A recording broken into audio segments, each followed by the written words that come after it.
So, I want to do a little, I don't know, thought experiment. I guess, well, no, comparison, I think is a better word for it. Now, I've never done anything like this, but we're going to take a certain scene from the show and we're going to make a direct comparison since, well, they did it first and said that they were going to make it better. So, I have the book that was skipped, directly skipped, since all of them were really skipped. I have the book that was, though, admittedly skipped by their own voice. And I have turned to chapter 24, and I am going to read a few pages, so bear with me. A few experts. I am not the fastest reader nor the best reader, so bear with me. I listen to most of my novels now, but I want to look at a certain fight that they have told us that they have improved upon and made more realistic and made better. So let's read it and we'll make the comparison for ourselves. How about that? Now we'll start here. Did you come to the practice yard to learn the sword? Galad asked. Matt shook his head. I was only out walking. I don't know much about swords. I think I'll put my trust in a good bow or a good quarterstaff. I know how to use those. If you spend much time around Nynaeve, Galad said, you'll need a bow, a quarterstaff, and a sword to protect yourself, and I don't know whether that would be enough. Gawain looked at him wonderingly. Galad, you just very nearly made a joke. I do have a sense of humor, Gawain, Galad said with a frown. You only think I do not because I do not care to mock people. With a shake of his head, Gawain turned back to Matt. You should learn something of the sword. Everyone can do with that sort of knowledge these days. Your friend Randall Thor carried the most unusual blade. What do you hear of him? I haven't seen Rand in a long time, Matt said quickly, just for a moment. When he had mentioned Rand, Gawain's look had gained intensity. Light, does he know about Rand? He couldn't. If he did, he'd be denouncing me for a dark friend just for being Rand's friend. But he knows something. Swords aren't the be-all, end-all, you know. I could do fairly well against either of you, I think, if you had a sword and I had my quarterstaff.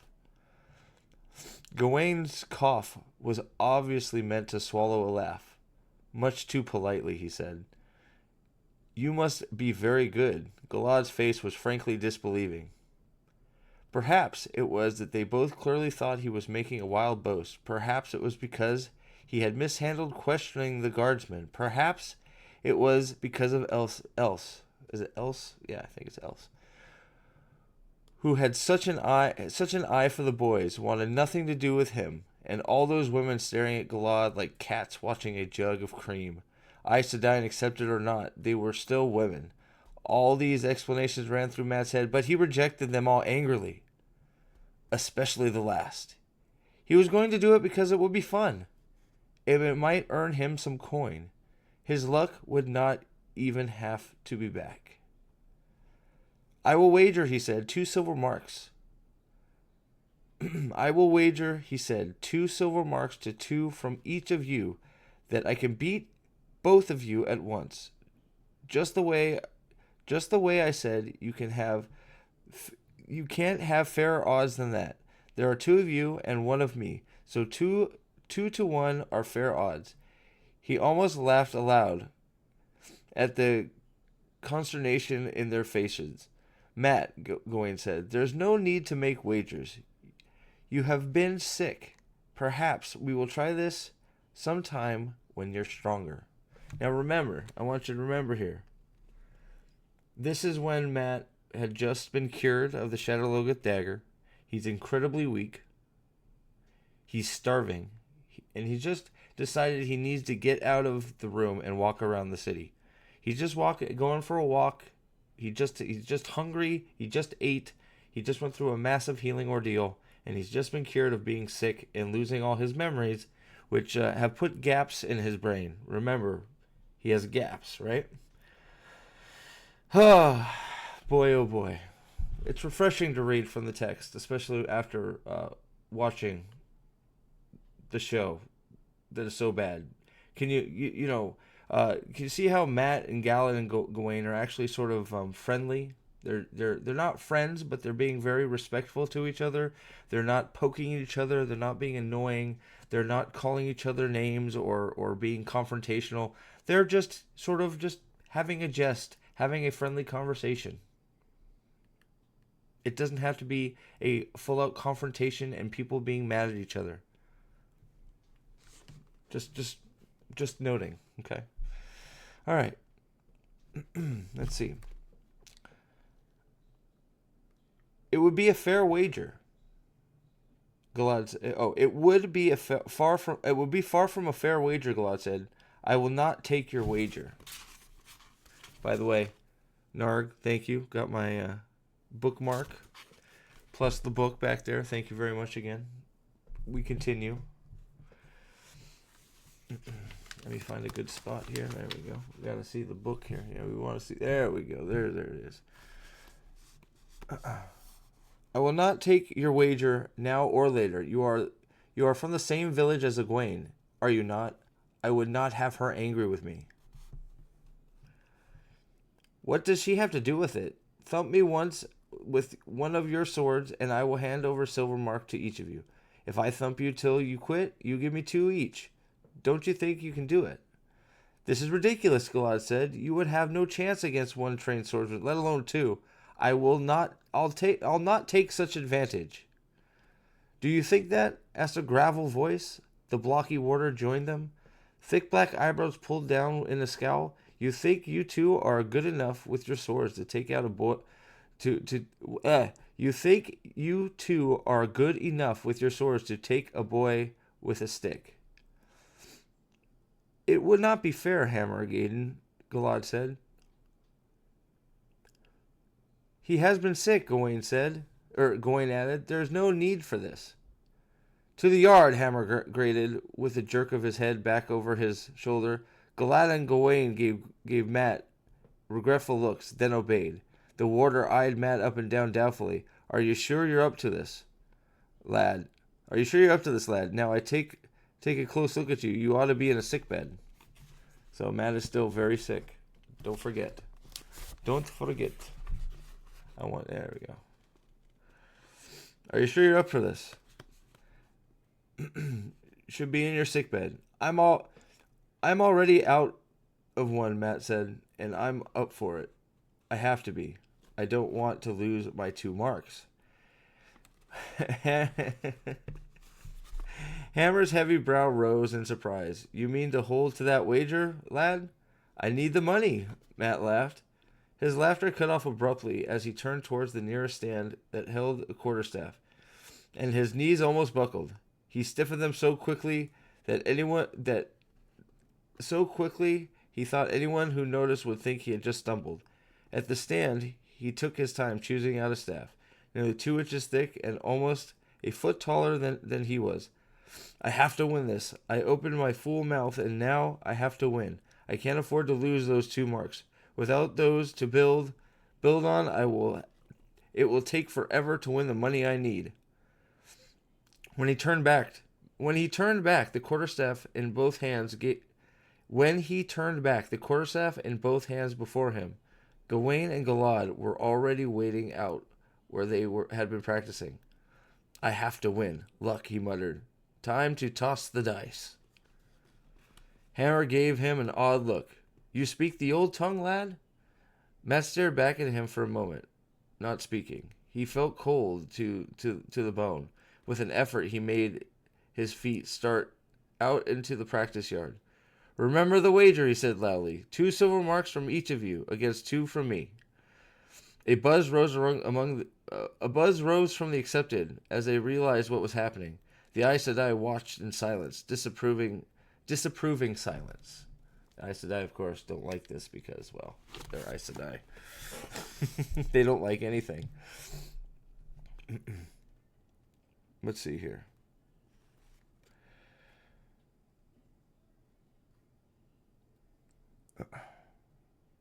Gawain and Galad split apart, one to either side of him, keeping their distance, neither with his sword more than half raised. No wager, Gawain said. There's no wager. So far, this is looking much like the show, isn't it? Shows an improvement on this so far, right? We're having a friendly wager. We have a warder who has decided to step in to train young lads that think they know better. A veteran who knows exactly what is about to happen. Or at least he thinks he does, because Matt is so sick, he's not sure if he's going to be able to pull it off. But he has an inkling that maybe these two boys, these warders in training, these young, arrogant, not punks. They're not punks. They're young and arrogant. Maybe a little bit, arrogant and what's the word I'm looking for? Well, they're overconfident. Maybe overconfident, but not punks. At least not in my mind. I don't think they're punks. Not in this. They're just, they're young and ambitious, and they know that they're skilled, and they are overconfident. So this could be this is looking like a valuable teaching tool to a teacher, a hammer, leader of the warders, one of the greatest swordsmen of the time. Right. All right. Here we go. At the same time, Gilad said, "I will not take your money like this." "I mean to take yours," Matt said. "Done," Hammer roared. If they have not the nerve to cover your wager, lad, I will pay the score myself." "Very well, then," Gilad said. "If you insist on it, it's done." Gilad hesitated a moment more before growling, "Done, then. Let us put an end to this farce." The moment's warning was all Matt needed, as Gilad rushed at him. He slid his hands along the quarterstaff and pivoted. The end of the staff thudded into the tall man's ribs, bringing a grunt and a stumble. Matt let the staff pounce off Gilad and spun, carrying it on around just as Gawain came within range. The staff dipped, darted under Gawain's practice sword, and clipped his ankle out from under him. As Gawain fell, Matt completed the spin in time to catch Gilad across his upraised wrist, sending his practice sword flying. As if his wrist did not pain him at all, Gilad threw himself into a smooth rolling dive and came up with his sword in both hands. Ignoring him for the moment, Matt half turned, twisting his wrist to whip the length of the staff back beside him. Gawain just started to rise, took the blow on the side. Gawain just starting to rise, took the blow on the side of the head with a loud thump, only partly softened by the patting of his hair. He went down in a heap. Matt only vaguely was aware of the Aes Sedai rushing out to tend to Elaine's fallen brother. "I hope he's all right. He should be. I've hit him hard. I've hit myself harder than that falling off of a fence." He still had Gilad to deal with, and from the way Gilad was poised on the balls of his feet, sword raised precisely, he had begun to take Matt seriously. Matt's legs chose that moment to tremble. Light, I can't weaken now, but he could feel it creeping back in, the wobbling feeling, the hunger, as if he had not eaten for days. If I wait for him to come to me, I'll fall on my face. It was hard to keep his knees straight as he started forward. Luck, stay with me. From the first blow, he knew that luck or skill or whatever had brought him this far was still there. Gilad managed to turn that one with a sharp clack. And the next, and the next, and then the next. But strain stiffened his face. That smooth swordsman, almost as good as the warders, fought with every ounce of his skill to keep Matt's staff from him. He did not attack. It was all he could do to defend. He moved continually to the side, trying not to be forced back, and Matt pressured him. Staff a blur, and Gilad stepped back. Step back again. Wooden blade thinned, a thin shield against the quarterstaff. Hunger gnawed at Matt, as if he swallowed weasels. Sweat rolled down into his eyes, and his strength began to fade as if it leached out through his sweat. Not yet. I can't fall. I have to win. Now, with a roar, he threw all of his reserve into one last surge. The quarterstaff flickered past Galad's sword. The quarterstaff flickered past Galad's sword and in quick succession struck knee, wrist, and ribs, and finally thrust into Galad's stomach like a spear. With a groan, Galad folded over, fighting not to fall. The staff quivered in Matt's hands on the point of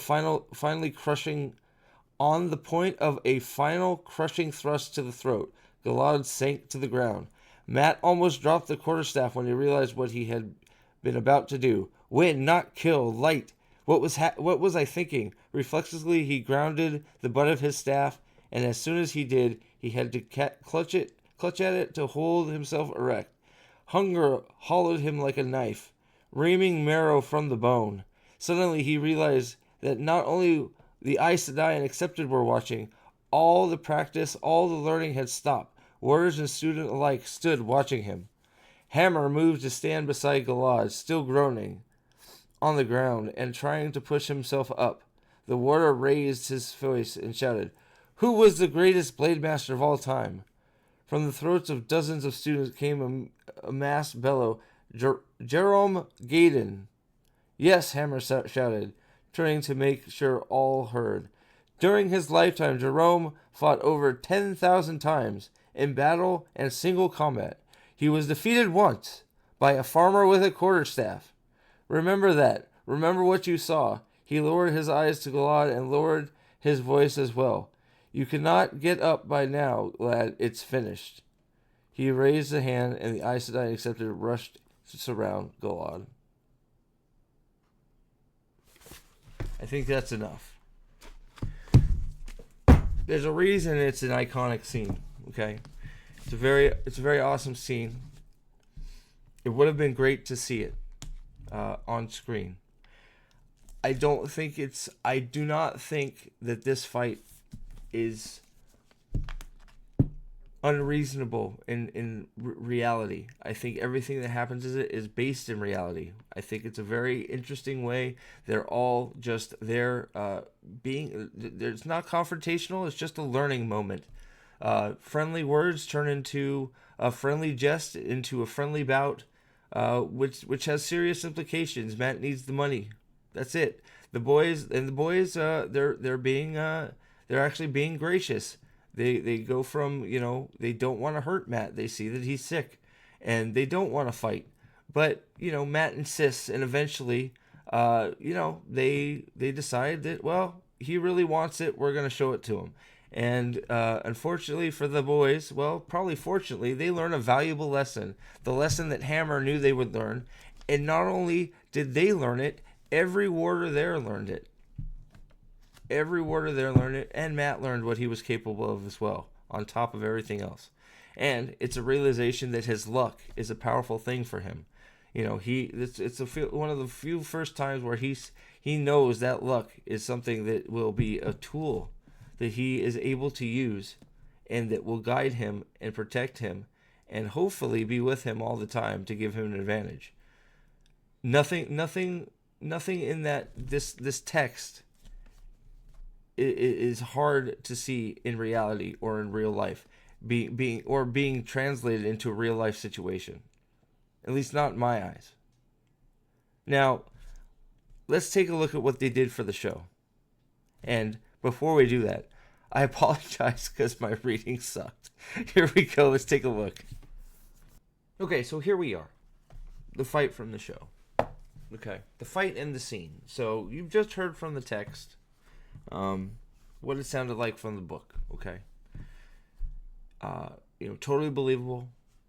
I still think it's grounded in reality. It very well could have it could happen like that in any sparring arena anytime. Two people getting overconfident and being brought to basically hustled. I mean, Matt basically hustled them. A teacher seeing a valuable opportunity to teach his students, to never be overconfident and never underestimate your opponent, right? I think it's a totally believable scenario. Okay, but the show, which they claim do it better. Matt is, I guess, getting frustration out on in the practice arena. Because it looks so much like a practice arena. It doesn't look like a, whatever. So Matt is, I guess, getting his frustrations out because he hasn't got to get with anybody, and the boys have. So, so he's thumping against this thing awkwardly, hurting himself. I think that might be the point, that he's hurting himself on purpose, using bad form with his quarterstaff. I don't know. The boys stroll in, okay, and they make a joke and they antagonize Matt immediately. So let's see what they say real quick if we can. I'm trying not to get demonetized for this one, but we'll see. So they come in and they say, let's see. Oh, he's still twirling about, and they're chuckling. Now, there we go. Well, it's good to know we'll have at least one man ready when the trees start to launch their attack. So they make fun of Matt. Not sure what the bow staff has to do with the tree. I guess they're making fun that he's hitting the wood practice equipment, but fine. Okay. So they come in and antagonize Matt. Of course, Matt and Galad and Gawain already have an antagonistic relationship. So Matt doesn't like him. He doesn't like Matt. Big difference from the books where, they don't really know Matt very well at all. They don't know Matt very well in the show either. But their relationship is basically okay, somewhat friendly.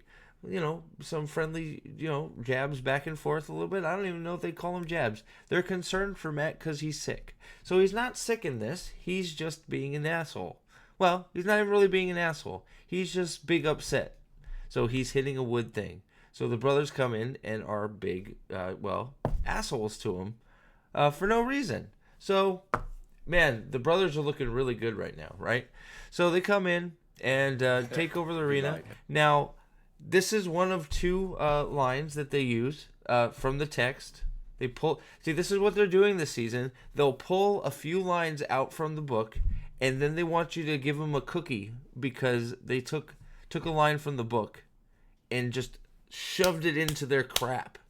They just pushed it in there like it's a scene with Leandrin in no, I'm not going to say that.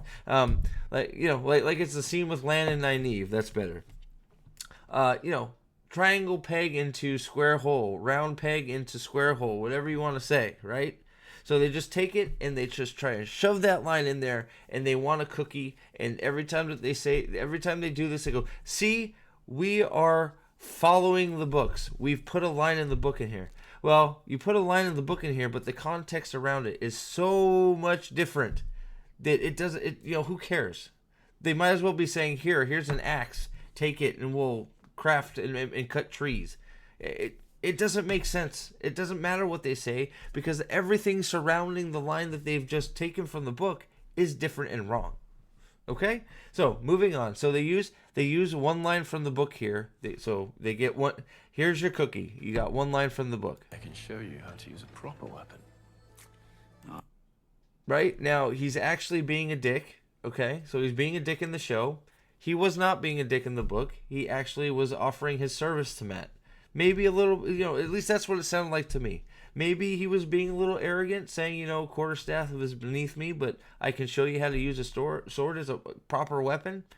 But, whatever. You can make your decision how you felt Galad's line was delivered in the book compared to this on your own. I think that, this was antagonistic. In the book it wasn't, personally. So... Matt, of course, gives his line from the book about, he doesn't know about swords. He trusts a bow and a quarterstaff. Ding, ding, you get another cookie from the books. There's 2 cookies for you. Use 2 lines from the books. At least, there's a small section in here which is book accurate. 2 lines. Well done. Now, of course, they're book accurate, but the feeling between the 2 characters is completely different than it was in the book. It was very friendly in the book at this point. Hell, they were friendly the whole time, mostly, even during the fight. They didn't want to take advantage of him the whole time. But here, they're confrontational. They obviously don't like each other. So, everybody's got to be big mad at everybody, right? So, Moving on. So we move on, and he then of course he's got a staff, so he's got to twirl it. I get it. I do it all the time too. Right? You have a staff in your hand. You got to make a twirly thing, right? You just have to. I'm surprised he wasn't doing flippy kicks too. Right now, he just he waits for the flippy kicks later. But of course, then we have Nynaeve comes in the room and does the interrupts the squabbling, just like she does in the book, right? Oh wait, no, Nynaeve isn't here in the book. That's right. And then they start talking very loudly about looking for finding some stuff about Leandrin. So of course, in the background, Galad and Gawain are doing sword training, which involves not training at all. They're just twirling swords around and going swing, swing, swing, swing, swing. I want to just know if they're making those voices with their mouth, or if those are the actual sound effects that they decided to put in there. I know that's not how swords sound in reality, but swing, swing, swing, swing, swing, swing, swing. Swords moving, it has to make a swing sound. Like, I'm not sure where that came from. It could just make no sound. Okay, it's perfectly fine. Calm down on the sound effects. Okay, so Matt of course freaks out. And then for some reasons decides to manhandle Nynaeve a little bit and grab her arm and start dragging her out of the arena. Not sure why Matt decides to do this, but obviously they know each other, and Nynaeve is came to talk to him. So Gawain or Galad butting in here and injecting himself into a situation that he has nothing to do with. Matt in the show is right to be mad at Galad here, because Galad should mind his own fucking business. So Galad is now being a complete asshole. Matt, for some reason, decided to put hands on Nynaeve and sort of help her out, but he wasn't doing anything bad to her. She obviously came to talk to him. So Galad, being Captain White Knight, because he is the number one white knight of women. If he sees a woman, he needs to help her. Of course, injects himself in this situation. Okay, this is much more believable than a sick person, conning two arrogant or self-confident boys into a fight and hustling them for money. Moving on. Okay. So, of course, he comes over and he injects himself and, saves Nynaeve from herself. Of course, Gawain, Galad's hype man, comes in and also threatens him, because, we're just going to, threaten people, as we do. So, and then, once again, they tell Matt to speak the old tongue. Nynaeve's just like, okay, good, you said an old tongue thing. Nobody says anything about it.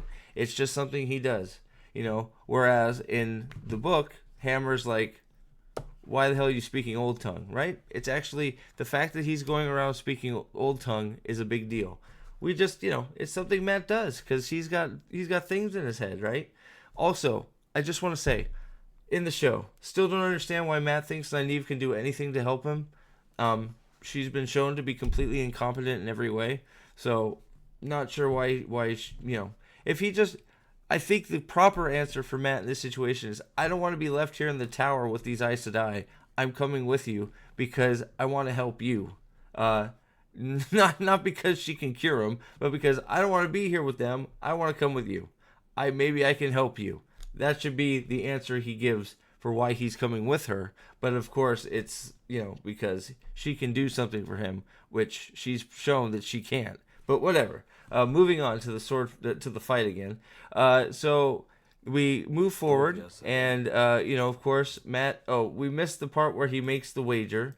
He just says, I bet you. They come in and, You're afraid. He says 2 marks from each you. They make the wager. And, he goads them by calling them chickens. Buck, buck, buck. You guys are buck, buck, buck. You're chickens because, because whatever. So of course he goads them, and the boys immediately are like, yeah, screw it, let's take your money. There's no honor involved. There's no, hey, you know what, Matt, this isn't a fair fight. We don't have to do this. Of course, this is all hurt by the fact that he's not actually sick. He's perfectly fine. So, the show has backed themselves into a corner on how to get him into this fight. So they just show that they are just assholes, and they go, yeah, sure, we'll take your money. There's no, hey, we don't even need to wager. You're sick. Maybe we can do this a time when you're better. Trying to, gracefully exit and say, look, we don't want to hurt you. We think we're going to wipe the floor with you, but, I know you're trying to make yourself look good in front of everybody. We don't want to do this to you, right? They're trying to be graceful and not take his money, but they think they're going to embarrass him, so they don't want to embarrass him, and they don't want to take his money, right? But of course, Matt knows better, and basically keeps the pressure on because he needs the money, right? He doesn't goad them. He just he insists. He's ready to go. It's more Hammer that steps in and says, this fight's happening. You guys think you're better than him? Let's see. And then of course Hammer says what he says. He sort of he looks at him and thinks, well, shoot, maybe I made a mistake. You look pretty sick. But Matt proves him right, doesn't he? But moving on. So we immediately take the money and prove that the brothers are just giant assholes. Let's put an end to this farce. After all, so we have now taken the third line of text from the scene. So, oh my God, there's 3 lines of text from the book. They are following the book so closely, right? Again, completely out of context, the wrong context from the book. But hey, it's a book line, so they're adapting it. It's amazing how I didn't realize how easy it is to take some words sent on a page and put them into something and completely change the feeling and how it works, right? It's amazing that these are the same lines of text from the book in a completely different scenario. Even though they're saying the same thing, the scenario is so much different and so much worse here that it's mind-boggling that I didn't realize you could do such a bad job of translating one to another and making it so bad. So the farce begins. The farce is this fight. Okay, this fight is a giant farce. We also get here we go with the old tongue. Nobody cares if he says old tongue. He just speaks it, and it's all good. Now we got to have a bunch of sword twirling, right? Because that's what we do. Now the funny thing is, look at their stances when they start here in a second. The stances they all take is they're all like. I may have to move my camera here in a second to see Galad's stance. It's the strangest. So we have Gowan over here, one-handing the sword over here. When we get there, hold on. Let's see here. Maybe I can make it a little bit. No, I can't. Okay. Well, Galad is over here, one-handing a sword. Matt is got the sword, or his I guess he's praying to the light. I don't know.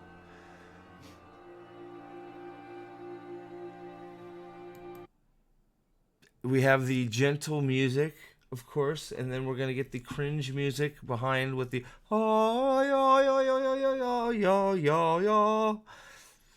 Not how I pictured my fight music, but okay. I could be wrong. Here we go. Okay, so let me move my camera here because look at how his foot is. What is he doing? His foot is up in the air. Gowan is doing one-handed. So is Galad. What are they doing? Matt looks like he's got a stick up his asshole right now. What is this stance? I have no idea. I'm gonna move myself back over here. It's so weird looking. Like you can tell they did no sword or sword training at all, or choreography training at all. It's so bad. I don't know what. So okay, and then we get into the fight, and the fight is just cringe. We're gonna break it down scene by scene on Fight Autopsy, but the amount of slow swings and miss swings and stop swings so he doesn't get cut in two is amazing. It's really, really bad. The amount of twirlies and slow motion. There was one, like, you don't even have to stop. I don't know what the hell this is supposed to be. Like, what is this? I would love to see somebody that's a master with the bow staff to break this down for how bad this choreography is. But wow, he twirled that staff, man. Oof. Of course, we're not attacking as a team. You know, Matt, of course, in the book takes one out immediately because he knows if two of them are on him at once for too long, he's in trouble. So he takes one of them out immediately.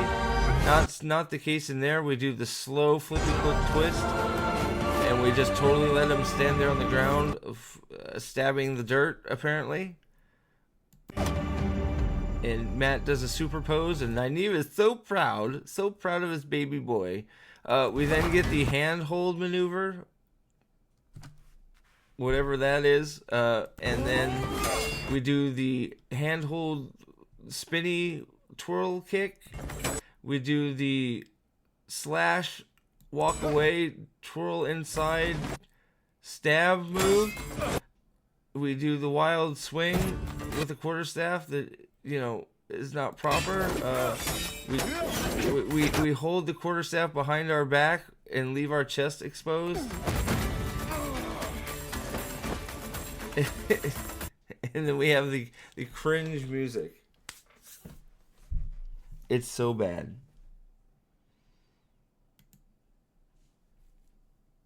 This is not at all how I see it going from the text. Finally, Gowan goes down. One hit, and those thick eyebrows are on the ground.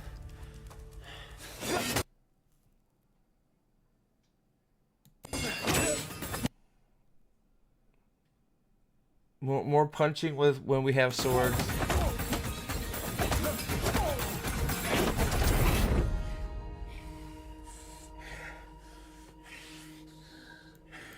And it's over.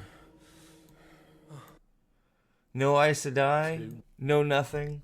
Just them. Just them. So, look.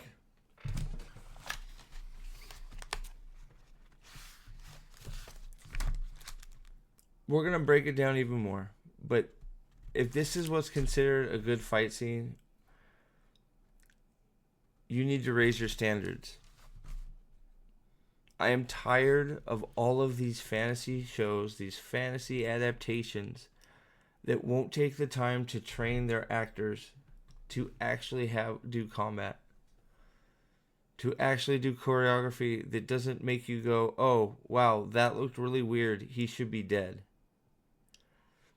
There are several times in this where you're sitting there going, you can tell they slowed down because one of them didn't hit their mark. It's just really, it takes you out of the situation when the choreography is this bad, and it really needs to stop. I wish they cared enough to train their actors especially for a scene like this. This one should have been hugely important to all three of these actors, that they took special time to act this out and get it right. Instead, I would not be surprised if they just showed up on set one day and they said, okay, let's do the sword fight and be done with it. That's sure what it looks like. It looks like trash.